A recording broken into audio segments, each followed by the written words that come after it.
Bonjour, je m'appelle Alexis Tétrault en compagnie de Pierre Norris. Aujourd'hui, portrait de lectrice de Madame Isabelle Gagnon.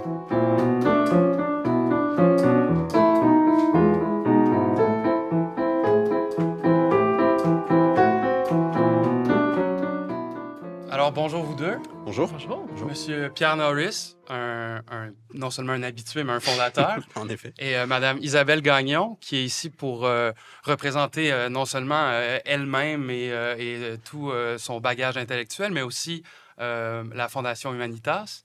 Alors, sans plus Ouais. tarder, pourrais-tu te présenter et nous présenter la Fondation Humanitas? Avec plaisir. Donc, je m'appelle Isabelle. Je suis au doctorat depuis 2023 à peu près en littérature.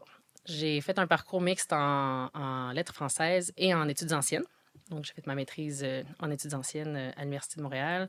J'ai aussi fait une année à NYU, à New York, au doctorat en études classiques.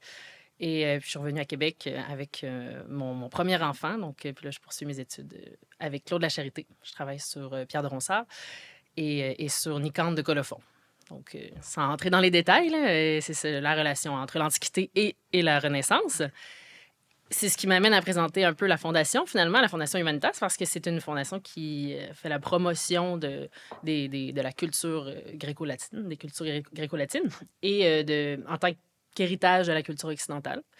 Il y a également une dimension paléo-chrétienne, si on veut, disons, qui est la reconnaissance des racines chrétiennes au fondement de nos sociétés d'aujourd'hui encore. Donc, il y a un intérêt de ce côté-là. Ça consiste de façon pratique en des cours de latin et de grec intensifs qui sont donnés en ce moment à Saint-Benoît-du-Lac tous les étés. C'est très À agréable. l'abbaye. À l'abbaye, Saint-Benoît-du-Lac, peut-être que vous connaissez. Bien sûr. C'est très agréable, c'est mixte, bien sûr. Ce sont vraiment des belles activités. Il y a aussi parfois des cours de culture, d'histoire, de philosophie, selon les besoins, selon les intérêts qui sont offerts. Et il y a aussi des activités qui sont soutenues par la Fondation dans les cégeps et dans les universités. La Fondation Humanitas fonctionne grâce à des dons et c'est un organisme à but non lucratif. Donc, vous savez essentiellement ce que vous avez à savoir. Génial. C'est ça, c'est disons, mon amie Laurence qui en ce moment est la directrice et j'ai aussi un ami, un collègue, disons, qui travaille, qui enseigne des cours pour eux, qui s'appelle Christophe Turcotte-Richard, qui fait un très bon travail. Donc, voilà, j'invite vos auditeurs peut-être à aller y jeter un coup d'œil. Bien sûr. Puis on pourrait sans doute même mettre le lien vers la Fondation Absolument. Humanitas sous la vidéo que vous êtes en train de visionner. Absolument. Eh bien, on est ici ce soir pour d'abord une entrevue portrait de lectrice. Alors, sans plus tarder, j'ai envie de te demander, es-tu une grande lectrice depuis ton très jeune âge? Est-ce que c'est arrivé plus tard? Quelle est la place de la lecture dans ta vie? Bref, la place de la lecture dans ta vie et depuis quand? C'est une excellente question. Je crois que j'ai longtemps eu le syndrome de l'imposteur parce que non, je ne suis pas une lectrice depuis mon plus jeune âge. Moi, j'habitais sur un rond-point quand j'ai grandi en Irlande. Mes parents sont québécois, mais longue histoire. Et on jouait dehors énormément. C'est pas mal. C'est ça mon souvenir d'enfance le plus important. Ce qui est heureux, ce qui est très heureux, mais j'aimais bien lire aussi, mais pas autant que maintenant. Et voilà, c'est plutôt à l'adolescence, plutôt au cégep, plutôt à l'université, finalement, que j'ai fait plusieurs rencontres décisives, notamment avec des profs de cégep extraordinaires au cégep de Saint-Laurent, Mhm. qui en lettres, qui ont été des rencontres vraiment marquantes, là. Dans la vie de tous les jours, je dirais que ma lecture, en ce moment, elle n'est pas très abondante, sauf quand j'ai l'occasion de venir à des podcasts comme ça ou participer à disons, d'autres émissions. Parce que j'ai 3 jeunes enfants en bas de 5 ans. C'est la seule raison, parce que avant ça, oui, je pense que je lisais beaucoup. J'aime beaucoup. J'ai été toujours à la recherche. Ben, pas toujours. J'ai été à la recherche des classiques à partir d'un certain point parce que j'avais comme une idée qu'il y avait quelque chose dans ces œuvres-là qui avait une transmission universelle, puis ça avait piqué ma curiosité. Y a-t-il quelque chose qui t'a amené vers cet attrait-là qui t'a fait aimer les classiques ou qui t'a fait intéresser aux classiques? Y a-t-il quelque chose qui... Pour être très honnête, là, pour l'anecdote, là, mon mari actuel, Benjamin, qui est une personne que je trouve très intelligente, et à un moment donné, il m'a dit, on discutait justement des livres qui étaient bons à lire, des livres qui n'étaient pas bons à lire, quand on était au cégep. Puis il me disait, il avait fini par me convaincre qu'on ne pouvait pas tout lire et donc qu'il fallait probablement essayer de lire des bonnes choses. C'est assez simple comme idée, mais pourtant très juste. En effet.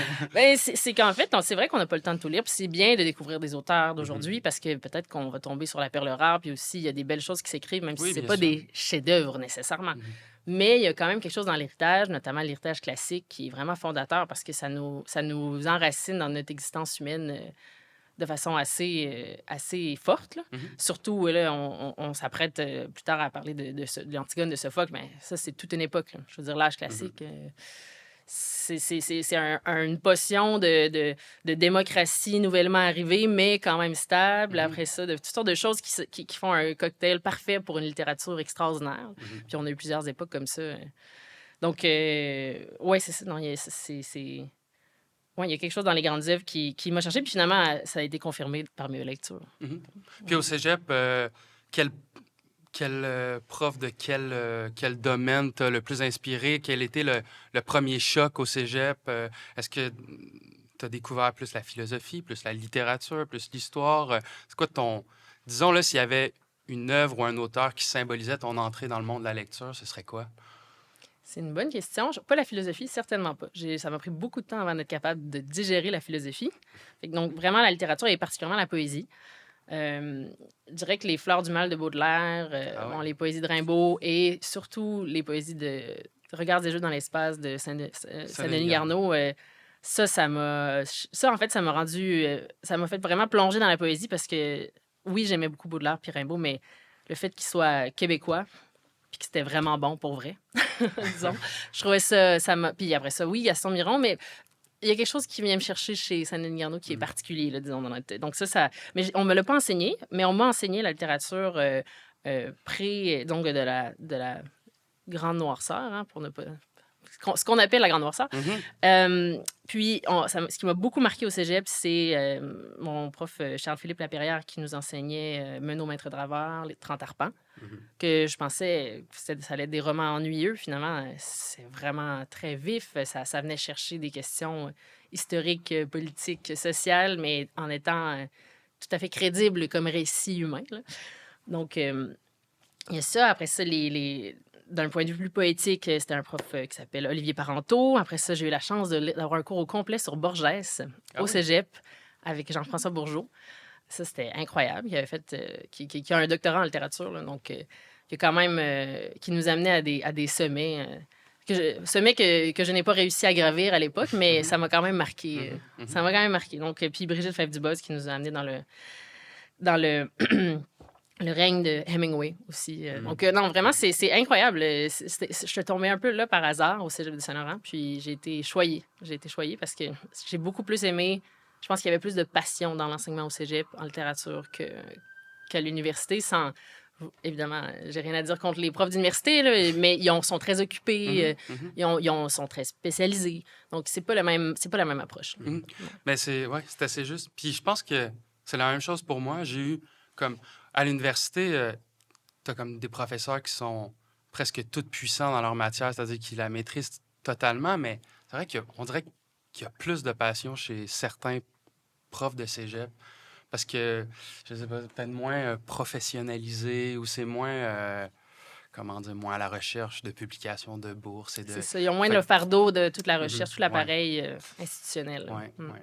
Puis après le cégep... à l'université, quel a été ton premier programme, tes premiers, pas tes premiers coups de cœur, mais tes coups de cœur à l'université qui t'ont formé, qui t'ont amené à poursuivre? Bien, j'ai été surprise parce que j'ai commencé à apprendre le latin pour mieux lire le français. Puis finalement, je suis un peu tombée en amour avec les œuvres antiques, donc notamment l'Énéide de Virgile, aussi l'Iliade et l'Odyssée d'Homère. Mais aussi la littérature médiévale qui m'a vraiment attirée, comme les poésies de Rudebeuf, le Perceval de Chrétien de Troyes. Donc, je pense que ce que ça m'a révélé à l'université, c'est que les œuvres lointaines peuvent encore être pertinentes. Et il suffit d'être bien accompagné, finalement, pour les lire. Souvent, certaines non. Là, je veux dire, Sophocle, c'est plutôt accessible en un sens. Là, c'est plutôt digeste. Mais certains les écrits de Rudebeuf, disons, ça peut être un peu difficile à voir, mais en même temps, quand on traverse de l'autre côté, ça ça vaut la peine. Donc, oui, j'essaie de penser à un dernier. Ah oui, c'est ça. Oui. Les cours du 19e, ils ont aussi été très marquants, là. Ouais. Les illusions perdues de Balzac, donc Les Misérables, un cours Mhm. complet sur Les Misérables Wow. avec Pierre Popovic, l'extraordinaire Pierre Popovic qui est maintenant retraité. Donc, oui, non, j'ai eu la chance de travailler avec des profs. Ah oui, un cours sur Pascal avec Éric Méchoulan. Excusez, je pourrais continuer pendant une Ouais, heure je t'en juste à prie, nommer on est tout là ça. pour ça. Mais c'est vraiment. Oui, c'est ça. Donc, il y a eu. Moi, je suis allée dans toutes les directions à la fois, mais je suis restée en littérature. Donc, je n'étais pas du tout en philo, je n'étais pas en linguistique ou quoi que ce soit, là. Je voulais avoir un portrait le plus complet possible de la littérature.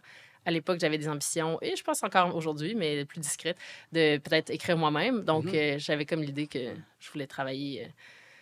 Je voulais apprendre le plus de choses possible avant de me lancer moi-même. D'accord. Puis, ben, on te voit, on te voit sur les différentes émissions, à moins que ce soit surtout sur On n'est pas du monde Surtout au sur On Verbe. n'est pas du monde, oui. Mais enfin, tu es sur le média Le Verbe, qui est un média catholique. C'est pas un secret. Tu as affirmé ta foi par ta simple participation au Verbe. Quelle a été Il y a la... des participants qui ne sont pas chrétiens, cela dit, dans les émissions. Il y a des intervenants, oui. Mais oui, oui. Et, la foi, ouais. ben, quelle a été la place de la lecture dans ton cheminement spirituel? Est-ce qu'il est depuis ton plus jeune âge, c'est arrivé plus tard? Est-ce que ça a été... est-ce que tu es arrivé à la foi par la lecture ou au contraire, tu es arrivé à la foi et ensuite la lecture est venue l'alimenter? Donc, foi et lecture, à toi la parole. Un autre sujet passionnant. Mais donc, moi, je me suis convertie à l'âge de, laisse-moi me rappeler, là, 22 ans, donc en 2018 à peu près.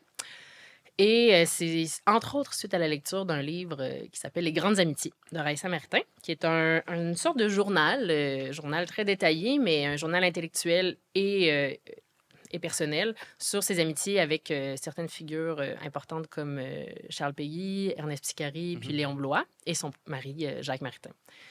Mais ça pourrait être écrit comme quelque chose de biographique ou documentaire, mais en réalité, c'est vraiment un récit personnel. Elle cite à plusieurs reprises des longs passages de leurs livres. Puis c'est écrit avec beaucoup d'amour. C'est écrit dans l'urgence de la guerre en 1942 à New York, après avoir fui la France.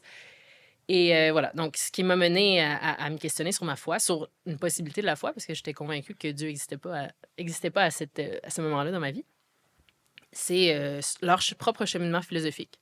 Ils ont suivi les cours en personne d'Henri Bergson. Ils ont passé à travers tous les grands philosophes pour se rendre à Nietzsche, puis le trouver vraiment intéressant, mais sentir qu'il n'y avait rien qui les nourrissait. Il manquait un universel. C'est pas comme ça qu'elle le dit. Elle le dit vraiment comme c'était d'un pain dont on ne pouvait se nourrir.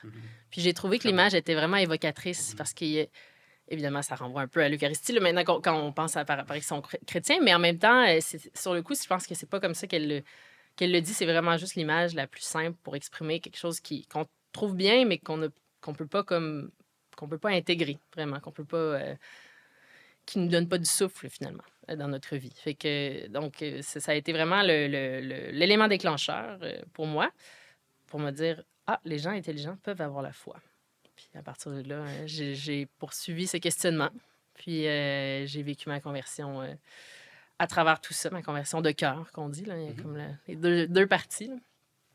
Puis ensuite, pour des lectures liées à ma foi, mais il s'avère qu'il y en a certaines que j'avais déjà faites qui étaient liées à la foi. Dante, par exemple. J'avais lu toute sa Divine Comédie, puis je la revoyais sous un nouveau jour. Shakespeare aussi, dans un certain sens. Tous les auteurs, finalement, qui vivent à des époques chrétiennes, d'avoir cet œil-là, ça nous amène à un autre élément. Puis souvent, ça n'intéresse pas nécessairement les profs d'université, les profs de cégep qui sont agnostiques ou athées. Alors qu'il y a quand même une richesse là, qu'il faut oser explorer, là, peu importe si on a la foi ou non, j'ai l'impression. Ouais. Donc, ça ressemble à ça. Ça ressemble à ça pour moi. J'essaie de penser, sinon, les poésies de Saint-Jean-de-la-Croix, les classiques, là, ça, c'est quand même... c'est assez incroyable. Saint-Augustin, dans ton panthéon? Je l'ai lu récemment. D'accord. Puis, j'avais lu des passages à mes cours de latin, le fameux passage de la poire volée, l'une des poires volées. Oui, bien sûr, des confessions. Mais non, ça a été une lecture tardive, puis je dois dire que je suis très heureuse de l'avoir lu maintenant parce qu'en fait, c'est pas de la philosophie, c'est un mélange. C'est vraiment à la rencontre de la philosophie, de la foi, puis de la littérature.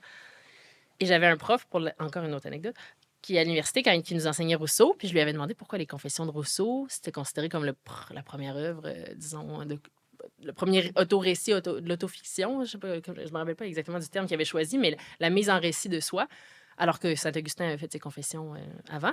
Puis il m'a dit, comme si c'était d'une évidence crue, que parce que lui, il parle à Dieu et c'est pas ses confessions, c'est pas autoréférentiel, disons, quelque chose comme ça. J'ai pas trouvé ça très satisfaisant sur le coup, puis maintenant, je pense qu'en fait, Augustin a plus de mérite que ça, mais bon. Un peu, oui. Pierre, tu connais bien, toi, Saint-Augustin. Bien, ben, je l'ai lu. J'ai pas lu les Confessions encore, mais j'ai lu la Cité de Dieu. Wow, c'est un gros travail. Oui, je l'ai lu dans le cadre de mes études de sciences politiques à la maîtrise. Puis même au bac, dès le bac, on avait lu des extraits de la Cité de Dieu. C'est quand même, qu'on ait la foi ou non, je pense que c'est une œuvre classique pour comprendre le cheminement de la pensée politique en Occident. Oui. Oui, mais c'est costaud, la Cité de Dieu. Oui, en effet. Mais c'est intéressant. Il passe à travers tout. Ouais. C'est tout à fait une autre œuvre que les Confessions. Et il est très polyvalent. Saint-Augustin, c'est quand même... En effet. Ouais. Et puis, disons, le bac est terminé, tu te lances à la maîtrise.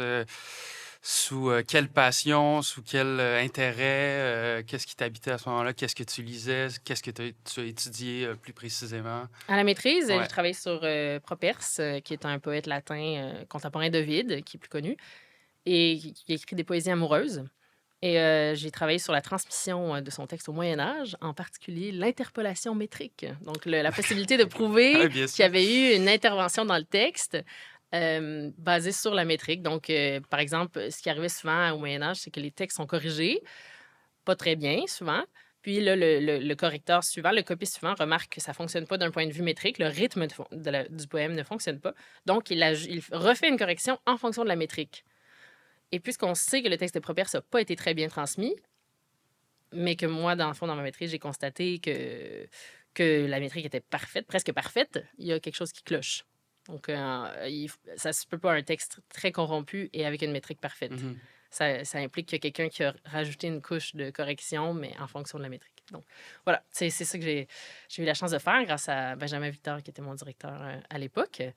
Et par la suite, j'ai voulu me lancer aux États-Unis à faire un doctorat en études classiques là-bas.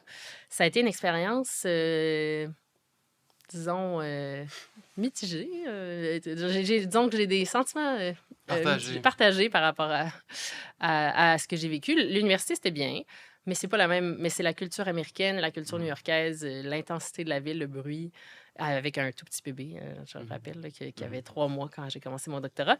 C'était très intense et il n'y avait pas beaucoup de soutien. Ça coûte cher. Donc, je me suis rendu compte que le Québec, c'était quand même un endroit extraordinaire pour le soin des enfants. Quand on a, évidemment, il y a comme une rareté du service malgré tout, mais le service est présent, là. Puis il y a les CPE, le RQAP, donc le montant pour les parents, les congés parentaux, tout ça, l'allocation familiale. Tout ça pour te permettre de lire, j'imagine. Te donner du temps pour lire. Je veux dire, oui. Toutes ces allocations-là pour te dégager du temps pour lire, non? Ben, pour acheter de la nourriture, des vêtements, mais ce serait bien, hein, ce serait bien. Je pense que rendu à 10 enfants, on en vient quasiment à ça, mais sauf que tu t'occupes des enfants. Donc, en fait, on ne sait jamais pour lire. Pas malheureusement, parce que c'est heureux d'avoir des enfants, mais oui, c'est ça. C'est vrai que ça vient avec des compromis. Les CPE, oui, par contre. Ça, c'est vrai que ça me permet de lire parce que ça me permet de faire mon doctorat. Donc, je suis très chanceuse d'avoir une place en CPE pour mes enfants, qui est un CPE extraordinaire. Mais c'est ça, aux États-Unis, c'est pas la même approche. Ça coûtait, je pense, 1 000 US pour 2 jours semaine, 2 courtes journées par semaine en garderie. Je trouvais ça très élevé. Puis, puisque c'est comme ça pour tout le monde là-bas, il n'y a pas vraiment d'idée que ce serait autrement. Et la flexibilité pour les parents à l'université est presque nulle. Alors qu'ici, c'est très flexible. Mon directeur, on s'adapte toujours en fonction de ce qui se passe, puis on avance comme on peut. Donc, c'est un ça sans quoi, en fait, au Québec, là, de la conciliation travail-famille ou études-famille.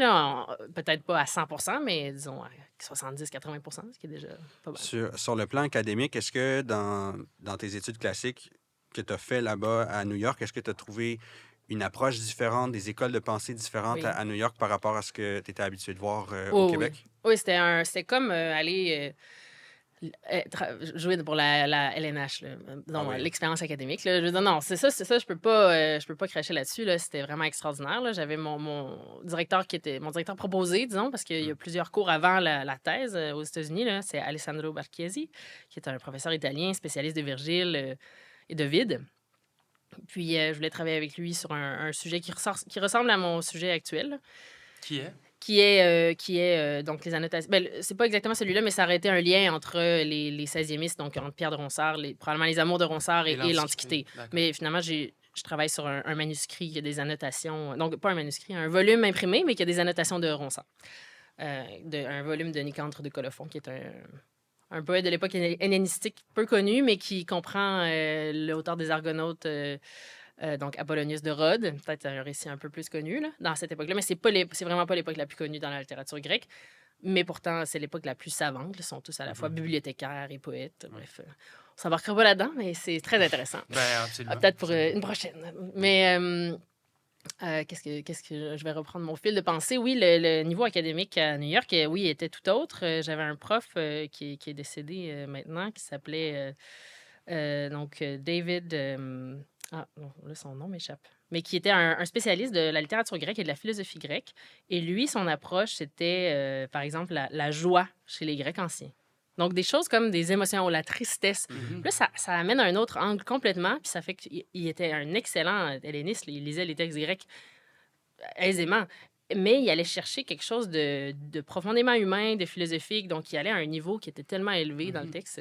C'était vraiment impressionnant. Oui, après ça, la composition en grec, on faisait de la composition en prose de grec ancien. À la façon, il fallait pas qu'on utilise des termes qui étaient qui pouvaient être d'un autre dialecte que le dialecte attique et on ne pouvait pas non plus utiliser du grec qui était de la koiné biblique là, ou de Plutarque. Là. Donc, c'est vraiment... Donc, il y a beaucoup de... Il y avait beaucoup de contraintes, mais on finissait par croître dans ces cours-là. Beaucoup. C'était très exigeant, mais en même temps, on sentait qu'on dépassait nos limites. Puis, il y avait énormément de profs. Il y avait comme une vingtaine de profs dans le département. Alors qu'en études classiques à l'Université de Montréal, si je ne m'abuse, c'est 3 profs de langue au maximum, puis plusieurs autres profs d'archéologie et d'histoire. Puis, est-ce que tu étais payé au doctorat? Oui. Oui, hein, parce que j'ai une connaissance qui fait un doctorat à Harvard, puis ils sont tous payés. Oui, mieux encore à Harvard qu'à NYU, mais oui. Oui, il y a même des assurances santé. En fait, quand tu es seul, c'est très avantageux. Après ça, quand tu as un époux, tu peux loger avec ton époux, mais quand tu as des enfants, tu ne peux pas loger dans les résidences étudiantes. Ce qui est quand même malheureux parce que c'est ça. Puis les congés parentaux qui sont donnés, c'est 6 semaines sans paye ou 1 semestre sans paye. Donc, c'est donc pas de congés de parentaux. Donc, c'était assez exigeant. Puis, en fait, ce que j'ai réalisé, c'est que le CRSH au Canada était vraiment plus avantageux d'un point de vue économique. Après ça, il y a le prestige. Bon, peut-être qu'il y a une distinction de prestige, mais même à ça, en littérature française, c'est pas nécessairement le cas. En études anciennes, oui, bien sûr, juste à cause des ressources de chaque université, mais même aux États-Unis, il y a un déclin certain là, dans les départements d'études classiques. Là. Donc, c'est pas non plus... L'avenir est pas là. Donc, c'est peut-être plus... Il y a quand même beaucoup d'universités, je vois passer ces derniers mois, là, qui ferment carrément leur Absolument. département. C'est déchirant. C'est vrai. Ça doit être vraiment difficile. Moi, ce que je trouve particulier, c'est que les premiers sujets enseignés dans les universités, c'était les études anciennes et les études religieuses. Là, donc là, ça disparaît. Puis je me demande qu'est-ce que ça annonce là, pour ces universités-là, pour la culture universitaire, pour le degré disons, de savoirs qui ne sont pas utiles. C'est l'importance des savoirs inutiles, là, finalement. Ouais. Mais c'est ça, dans le club des milliardaires dont je fais évidemment partie. Oui, bien sûr. Le mot commence à se passer, là, mais c'est pas vrai, on lit ça dans les journaux que bon, les universités américaines ont vraiment de moins en moins la cote. Puis comme il est conseillé d'envoyer ses enfants dans comme des universités anglaises ou dans des universités... Oui, c'est vrai. Mais il n'y a pas beaucoup de... C'est dur de vivre dans les universités anglaises, malheureusement. Mais enfin, le déclin des universités américaines... Si tu peux envoyer tes enfants à Oxford et Cambridge, c'est sûr, ça a toujours été mieux, même pour les Américains. Ce qu'ils font, c'est la danse des universités. Là. Disons, l'idéal, le schéma idéal, c'est que tu fais ton baccalauréat dans une Ivy américaine. Après ça, tu fais ta maîtrise à Cambridge ou à Oxford. puis tu reviens aux États-Unis pour ton doctorat, ou l'inverse. Mhm. Donc, ils s'échangent. La plupart des étudiants, finalement, moi, j'étais un peu ce qu'on appelle un wild card, en bon français. Donc, un peu un choix aléatoire, là, parce que je venais pas des États-Unis. Ils ne connaissaient pas vraiment mon université. Donc, c'est de savoir, OK, c'est vraiment l'entrevue qui comptait le plus dans ce temps-là. Et ouais, ça a fini par fonctionner. Mais je suis très heureuse d'être revenue au Québec. Ça fonctionne très bien. Je conseillerais à n'importe qui de prendre sa chance à faire les études dans un endroit qui convient pour leur conciliation, Bien vie sûr. familiale et études. Ben, passons aux lectures un peu plus, comment dire, de cœur senti. Disons, il y a une table ronde à On n'est pas du monde du Verbe où on t'entend parler avec beaucoup de passion de Dostoïevski. Oui, Alors, si tu que je veux, n'ai jamais lu à l'école. Hein. C'est pour ça OK. que j'en ai pas parlé plus tôt. Là. Ben, c'est le Ouais. moment de le faire. Oui, c'est ça. Dostoïevski, dans ton parcours, comment est-il arrivé? Puis qu'est-ce qu'il représente pour toi? En fait, c'est pas vrai. On a lu Le Joueur une fois. Je pense, Crime et Châtiment, je pense que je l'ai lu. Je voulais essayer le Crime et Châtiment, puis ça m'a jeté à terre. La psychologie humaine présentée avec une telle justesse, j'ai trouvé ça extraordinaire. Puis après ça, quand j'ai lu Les Frères Karamazov, là, je suis tombée en bas de ma chaise pour de bon. Là. J'en revenais pas. C'est l'œuvre maîtresse, finalement, de l'œuvre du travail de Dostoïevski. Puis il regroupe tout ce qu'il explore dans ses autres œuvres. Puis j'aime beaucoup l'idée de la fratrie aussi. La fratrie des trois Karamazov qui sont très différents, mais qui ont des liens. Puis il y a comme un... C'est ça, ouais, j'aime beaucoup ce qu'il a fait. Là, je pense que je peux affirmer que c'est mon roman préféré, certainement. Après ça, c'est pas la même, disons, lectrice en moi qui lit les œuvres de l'Antiquité et les romans, mais oui, je pense que dans l'absolu, c'est peut-être mon livre préféré. Hein.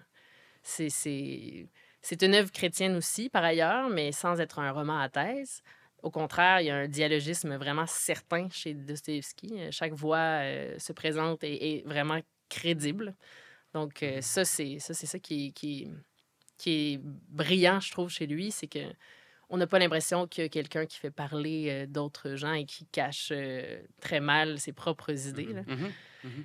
Dans Crime et Châtiment, il y a plusieurs voix qui sont dans l'air du temps, là, avec... il me semble qu'il y a un certain nationalisme, il y a un certain communisme. Là, ça m'échappe, là, les différents mouvements, mais il y a comme 5-6 mouvements là, qui rivalisent entre eux, puis chacun est représenté.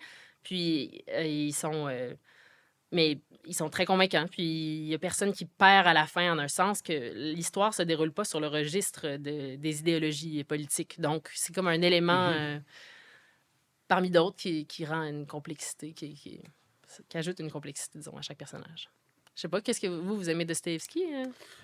Moi, ce qui m'a marqué beaucoup, c'est Les Carnets du sous-sol. Ah oui, je l'ai jamais lu. c'est Imagine génial. cette affaire. Ça, c'est une lecture future. Ouais. Ça, ce livre-là m'a jeté à terre, moi aussi. Ça m'a beaucoup marqué. Après ça, il y a aussi Les Démons, que j'avais commencé, que j'ai mis de côté, que je suis retourné encore. Puis c'est pas par manque d'intérêt, c'était juste par manque de temps. Je sentais à un moment donné qu'il fallait que je prenne le temps de le lire. Ce moment n'est pas encore revenu. Faut pas se sentir mal, hein? Ouais. Il y a tellement de livres à lire. Mais moi, c'est surtout Les Carnets du sous-sol qui m'ont marqué beaucoup. Ben, moi, Crime et Châtiment, que j'ai lu il y a 10 ans, puis je pourrais très mal en parler, mais je me souviens qu'à l'époque, ça m'avait vraiment renversé. J'avais adoré. J'ai lu... ben, j'aime les Russes en général, là, mais... Ah oui, Tchekhov aussi. Bulgakov. Ouais. Je me suis tapé le Maître et Marguerite il n'y a pas longtemps. Tolstoï, la sonate à Kreutzer, c'est comme bouleversant. Mais chez Dosto, j'ai lu Les Frères Karamazov 2 fois. La première fois, c'était une traduction qui était très, très lourde. C'était une belle prose, là, mais c'était très lourd. Donc, j'avais moyen embarqué, puis je l'avais terminé juste pour comme le barrer de ma liste. Là. Yeah. Puis, il y a 3 ans, 3 ans, je l'ai relu avec la traduction de Markovitch. Markovitch, hein, c'est un Polonais. Enfin, Markovitch. Puis, je crois qu'il est ukrainien. Ouais. Ukrainien. Parce qu'il fait des entrées comme de journal là, sur la guerre en Ukraine tous les jours. D'accord. Puis, voilà. Puis, c'est drôle parce que demain, je commence l'Idiot. Ah oui? Ouais. Mais ouais, Il paraît j'adore. que c'est une autre aventure complètement. J'aimerais ça le lire aussi. C'est toujours plaisant de se rendre compte qu'on a encore des bons livres à lire. Hein? Ouais, absolument. Ouais. C'est comme tu parlais de Tolstoï, j'ai juste lu La mort d'Ivan Ilitch. Ouais, ben, Donc, c'est un grand classique, c'est c'est très ça. bon. Ça. Mais il en reste tellement, là, il en reste tellement à lire. Là, puis, ouais, non, c'est Gogol aussi, qui est quand même très amusant. Un autre, non? Ben C'est un oui, peu oui, différent. non, mais OK. justement, aujourd'hui, j'avais le choix entre Les âmes mortes puis L'Idiot, puis ma copine est en train de lire L'Idiot, puis elle m'en parle avec passion depuis comme une semaine. Donc là, je me suis dit, bon, ça y est, ça va être Il vaut plus toujours L'Idiot mieux que Les lire âmes le mortes. livre que notre copine nous conseille, Ouais, que tout autre absolument, livre. absolument. Donc, C'est une excellente lectrice en plus, donc je lui fais confiance les yeux fermés. Donc demain, L'Idiot. excellent. Mais parlons de toi. Disons, les derniers mois, les dernières semaines, les dernières années, quelles ont été tes grandes découvertes, tes grandes passions de lecture? Quel auteur est comme entré dans ta vie sans que tu t'en attendes, puis que tu ne pourrais plus, dont tu ne pourrais plus te défaire? Ah, j'aimerais ça avoir une réponse pour toi, là, mais j'ai T'as pas pas assez le de temps. temps. Donc, j'ai juste redécouvert des auteurs que j'avais déjà lus. Pour finalement des interventions, on n'est pas du monde, là, mais puis pour celle-ci aussi. Replonger dans Sophocle, replonger dans Shakespeare, Saint-Augustin. En fait, j'avais jamais lu le Macbeth de Shakespeare. Puis là, je l'ai lu, puis c'est exceptionnel. C'est donc. Il y a quelque chose de ça. Je trouve que on peut toujours être dans la redécouverte d'œuvres qui nous ont marqués. J'aimerais lire peut-être Sylvain Tesson. Oui. Oui, il paraît que c'est bien intéressant. J'ai une amie qui m'en a offert un. Moi, j'ai tout un lu de de ses livres. Tesson. Si Ah, tu veux des ouais. conseils. Oui, absolument, absolument, vraiment. Ça m'intéresse. Il paraît que c'est intéressant. Puis il est encore vivant. Donc, moi, des auteurs encore vivants qu'on conseille vivement, Ouais. j'aime toujours. Ben, il a écrit un petit livre sur l'Iliade et l'Odyssée qui s'appelle Un été avec Homère. Ah oui. Moi, j'avais lu l'Iliade et l'Odyssée quand j'étais au bac, un peu aussi pour comme l'oreiller de Malice en disant « Ah, je l'ai lu ». Et j'ai lu ce livre-là de Tesson, Un été avec Homère, et c'est comme éblouissant. Puis je me suis plongé dans l'Iliade et l'Odyssée pour de vrai après avoir lu ce livre-là. Wow. C'est vraiment un très, très grand livre. Ah ouais. Alors, tiens. Ben, c'est bon à savoir. Je vais peut-être m'y remettre. Moi, malheureusement, l'Iliade et l'Odyssée, je trouve que les traductions françaises. En tout cas, j'en ai pas trouvé que j'ai trouvé satisfaisantes, qui rendent le grec, l'intensité du grec. Je trouve que l'anglais, des fois, s'en rapproche à cause qu'il y a comme le rythme qui ressemble un peu, l'iambe, là, qui revient, qui peut peut-être nous ramener au rythme grec. Là. Donc, mais oui, mais c'est ça, c'est des lectures incontournables. Puis c'est vrai qu'il faut se donner la peine de les apprécier. Essayer de voir qu'est-ce qui est intéressant prendre dans la ces note. œuvres-là. Notre premier épisode au balado, c'était sur Oui, j'ai l'Iliade. vu ça. Puis on avait eu, je crois, la discussion sur les différentes traductions Ouais. de l'Iliade, celles qui sont en prose versus celles qui essayent de restituer l'aspect chanté à l'origine. Toi, as-tu une opinion là-dessus en général? Là, tu viens de dire que tu n'as pas de traduction française préférée, mais admettons que tu avais Une moins pire. Une moins pire, mettons. Ben, celle de Bachar, je pense, c'est ça, celle de Folio Classique. Il me semble, elle est bien, là, je veux dire, c'est que c'est difficile de rendre le grec de toute façon. Là. Puis en plus, Homère, il y a ce qu'on appelle des apax, c'est-à-dire c'est un mot qui arrive une fois, puis c'est là. Donc, ça veut dire un mot qui apparaît une fois, finalement, chez un auteur, et qui dans toute la littérature grecque que l'on connaît. C'est-à-dire qu'il l'a créé. Pas nécessairement qu'il l'a créé, mais qu'on le retrouve juste là, parce qu'il y a à peu près D'accord, 5 des textes anciens qu'on a. Ah, je vois. C'est-à-dire Donc, qu'il n'y a rien pour l'expliquer C'est ça. nécessairement. Mais il n'y en a pas chez tous les auteurs. Donc, s'il y en a beaucoup chez Homère, c'est qu'il y a quand même une richesse de vocabulaire qui est abondante. Là. Puis peut-être qu'il y en a créé aussi. Donc, mais ça rend ça complexe à traduire en français. Je pense que si c'est en vers, si c'est possible en vers puis que c'est beau, c'est extraordinaire. Ce serait l'idéal. Ce serait l'idéal en vers. Traduit. C'est sûr, c'est juste que c'est exigeant. Puis si on voit plus trop les vers, une espèce de structure surimposée sur le texte, là, ça échoue finalement. Il vaut mieux y aller en prose, tout simplement. Ouais, donc ça dépend des textes. Là. Mais en fait, encore mieux le lire en latin puis le lire en grec. Lire les textes en latin et en grec, et pour ça, il faut prendre des cours de latin et de grec. Et les seuls qui sont accessibles en dehors de l'université, c'est la Fondation Humanitas. Oui. Non, mais ça, c'est quand même un point intéressant. Quand tu es à l'université, tu peux les prendre, mais il y en a de moins en moins. Mais quand on n'est pas à l'université, c'est une possibilité de commencer par là. Puis au moins de retourner dans le texte quand on a une question spécifique sur un passage ou un passage qu'on trouve marquant puis qu'on aimerait ça essayer de voir ça ressemble à quoi en grec. ça vaut la peine de s'essayer parce que c'est vraiment des langues que, quand on les lit dans le texte, c'est extraordinaire. D'ailleurs, j'ai quelques petites citations là, qu'on va lire en grec tout à l'heure. Là, si je suis capable de... Pour l'épisode sur Sophocle. Oui, pour l'épisode sur évidemment. Sophocle, qui n'est pas cet entretien-là. Mais Mais voilà. qui arrive dans quelques jours. Oui, c'est ça. Dernière question. Quelles seraient tes lectures à venir, un auteur que tu as envie de découvrir là, dans un monde où tu aurais le temps? Là. Évidemment, là, ce qui semble pas être le cas ces temps-ci, là, mais dans un monde où tu aurais le temps, tu te dis, tel auteur, j'ai toujours voulu passer à travers son œuvre, tel livre, peu importe, tel courant littéraire.